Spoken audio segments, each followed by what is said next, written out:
Hello, this is Rory with the Love Chat, and today's topic is toxic relationships.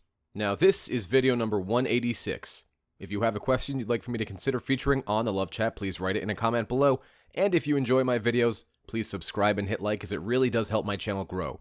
Also, if you'd like to do a Skype or email coaching, just visit my website, thelovechat.net/coaching.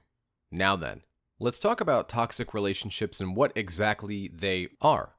A toxic relationship is one where basically you are made to be less of a person than you are. Toxic relationships can destroy your happiness and self-esteem and ultimately the way that you view life and relationships.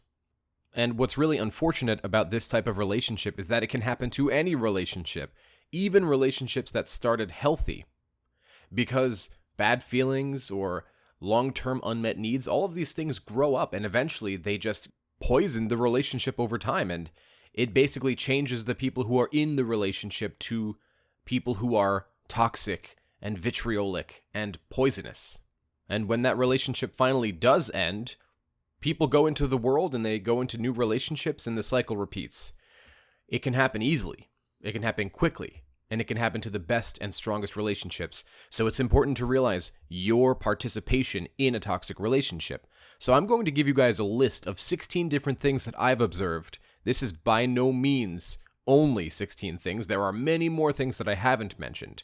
But what's important to remember is that you play a part in a toxic relationship. So if you see yourself in one, or if you see that maybe you've had some of these behaviors in your relationship and you recognize them in yourself, then it would be a good idea to work through why you felt that way and how you can avoid that in the future. So we'll start off with number one, which is you avoid saying what you need because you don't believe that the other person will listen. This is perhaps one of the most common traits of a toxic relationship, and it's important to say that these things exist along a spectrum. So just because you see number one or number five or whatever it might be on your list of things that you saw in your own relationship or in yourself, that doesn't necessarily make you toxic. It's these things over time in growing intensity, right? So if you constantly avoid saying anything that you need to your partner because you never think they'll listen, and you have completely just stopped trying because what's the point? They're not going to communicate. You're part of the problem. But it is toxic. Their toxic behavior encouraged your toxic behavior. They won't communicate, and now you stopped even trying to communicate, rather than working together and explaining to them, look, I can't be in this relationship anymore if this continues. Number two is, all the work, love, and compromise comes from one person rather than both people. A relationship of take instead of give. It's extremely important to remember that a relationship exists so that two people can give to each other out of love, rather than take out of selfishness. And if the balance is off, it's toxic. Number three is, let me show you how wrong you are. You or them, one of you, always needs to be right. Or perhaps you both always need to be right. And this creates constant fighting. I mentioned in the last point that it's important to give, but sometimes there does have to be take. It's about having boundaries. And they can exist in both senses of the word. Sometimes, when you know you're right, you need to stand your ground and fight your case. Other times, when you don't even really care that much, let it go. Who cares? But if it's too much of this, it's toxic. Number four, you both, or at least one person, is building a case or cases against each other. It's no longer a relationship. It's just waiting to die, and both of you are building cases of, oh, that one time when you did this, or you stayed out until 2 a.m. and didn't text me, I can't trust you. That is really toxic and will build up resentment, which is sort of what toxic relationships are, the relationships that slowly build up hate and resentment. And that leads us into our next one, number five, which is you're not really a team. A relationship is not always going to be easy. Now, our job should always be, as much as we can, to keep it fun, lighthearted, enjoy each other, have fun dates, fun sex, do new things, take trips. But obviously, hardship is going to strike, and sometimes that will bleed into the relationship. During those times, it's important to remember that a relationship is a team. If you can't trust your team partner, why are you working with them? Number six is pretty obvious, so I'm just going to say it and move on. Abuse of any sort, physical, emotional, etc. Abuse is toxic. If you're in an abusive relationship, stay strong, leave when you can. Number 7 is a big one, which is that they're constantly one-upping you.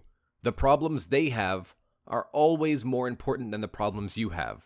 Their suffering is always worse than your suffering. Any solutions that you give them are stupid, and here's why. They're constantly one-upping you. This is my biggest pet peeve. I will never date somebody who does this because there's just no winning with this type of person. Their woes are horrible and way worse than yours, and you're never allowed to feel sad or have a bad day because their day was somehow sadder or worse. Don't date this kind of person. They're toxic. Number 8. If you don't agree with them, you're in for trouble. Because any free thought, any opinion that does not go with the crowd cannot be. This is the type of partner who needs to control you and how you feel. You might not even realize it's happening at first. Now, this is the type of relationship where there's going to be a lot of gaslighting. You'll notice controlling tendencies from somebody like this because you're not allowed to have your own thoughts. And so they use anger or emotions of some form to keep you in line because it works. Number 9. Another really common problem. Everything is or feels passive-aggressive. There's always a small stab in one direction or the other. Everything is laced with some form of, I don't like that you're doing this, and I'm going to make it known, but I'm not going to tell you. I'm going to put on a face. I'm going to smile, and I'm going to show you some teeth, if that makes sense. Number 10 is, you legitimately don't trust your partner. That is one of the number one ways to build up resentment towards a person is if you don't trust them, because they're not trustworthy. Now, this one, I'm going to put a grain of salt on because sometimes some of you, not all of you, have a lot of anxiety. And your anxiety is informing you constantly of your fear, and so you're making believe that something's happening.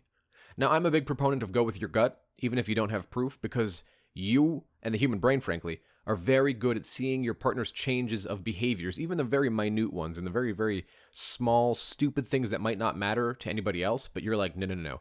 I've been with this person for years and they don't act like that. Something's up. Go with your gut, but be cognizant of your constant state of fear. That's why no contact is so useful. It backs you out of that situation so you can look a bit clearer into the fog. To follow up with number 10 is number 11. They lie. A lot. After number 11 is number 12, which is that you just don't feel good around your partner. They don't lift you up. They don't make you feel good about yourself, about life, and it's constant. It's not just that one comment that one time that hurt my feelings and they don't even know that they said it. Not a big deal. I dropped it. I let it go and they didn't say it again. But it's constant. You constantly feel brought down around this person either because of how they treat themselves or because of how they treat you.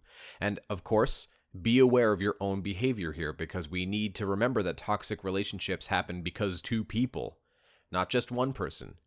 Sometimes the relationship with one person is toxic and then you leave that relationship. But a relationship that continues to go on has a really good way of turning you into somebody who's toxic. Number 13 is another obvious one. Cheating. Cheating is toxic. Don't be in a relationship where somebody repeatedly cheats on you. One time, do I believe cheaters are forgivable? Yes. Would I be in a relationship if I've been cheated on? No. Would I date a cheater? No. Do I believe those people are redeemable? Yes. Moving on. Number 14. They bring out the worst in you. You don't like who you are when you're with this person, and vice versa. You bring out the worst in them. Get out of that kind of relationship. It's not lifting you up. It's not creating the best version of yourself. It's creating the worst version of yourself. So if you find yourself in that situation, get the hell out. Number 15. And this is a callback to that red flag video that I made. Their phone is on lockdown.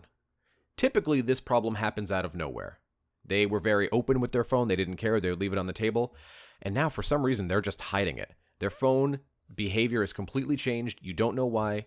Is it somebody else? What's going on? That will lead to anxiety. Anxiety is fear. Fear eventually leads to hate. And hate leads to the dark side. Don't do it.